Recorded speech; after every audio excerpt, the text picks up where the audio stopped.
Coming up, remember when Reid said this about the Hobby Lobby ruling? The one thing we're going to do during this work period, sooner rather than later, is to ensure that women's lives are not determined by virtue of 5 white men. Well, this morning, the largest newspaper in Harry's home state of Nevada has something to say about Reid. You'll hear it next. Well, Senate Majority Leader Reid was so outraged with the Supreme Court's Hobby Lobby ruling that he apparently forgot that Justice Clarence Thomas was black. The one thing we're going to do during this work period, sooner rather than later, is to ensure that women's lives are not determined by virtue of 5 white men. This Hobby Lobby decision is outrageous. Well, now his hometown newspaper telling the senator to quit the race baiting. And the article reads this way: Senator Reid's slip was no accident in the majority leader's mind. Mr. Thomas is not an African American because the justice doesn't blindly subscribe to liberal orthodoxy. Glenn Cook, the senior editorial writer and columnist for the Las Vegas Review-Journal, joins us now. Glenn, great to see you this morning.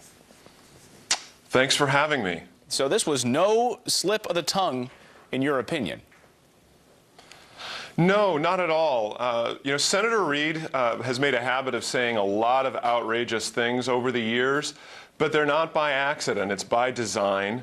I mentioned in that editorial, I called him the Da Vinci of distraction. And that's really his best way, I think, to try to lift Democrats' prospects in this fall's election, is to avoid talking about substantive issues, in particular the Democratic Party's policy failures, such as Obamacare, and trying to change the subject, trying to divide, trying to agitate his base. And this comment fits in perfectly with that. We hear this from other members of the Obama administration, of course. We also were just talking about Attorney General Eric Holder's discussion about race this morning. And he says there's a lot of vehemently angry people out there, and those people are probably racist. That's why they're against the president, not because of his policies. They're racist because he's a black president. Well, Senator Reid himself last year made a similar suggestion in an interview with the Las Vegas public radio affiliate here. He kind of phrased it in the form of a question. He said, gosh, I really hope that that Republican opposition to the president isn't because he's black.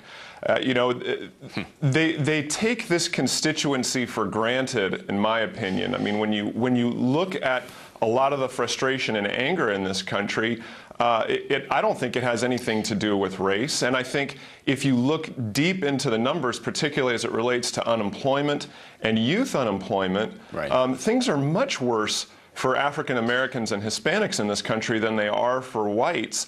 So I don't understand how anyone can think that whites would be angry with the president because he's black. I'm glad you brought that up. When you look at racial minorities and how they're faring under his policies. Black youth unemployment, one of the at the highest level it's perhaps ever been in this country. It's disheartening under the Obama administration's policies. I have to ask you, though, you say by design. What is the end game for Reid using this type of language? What does he hope to accomplish with it?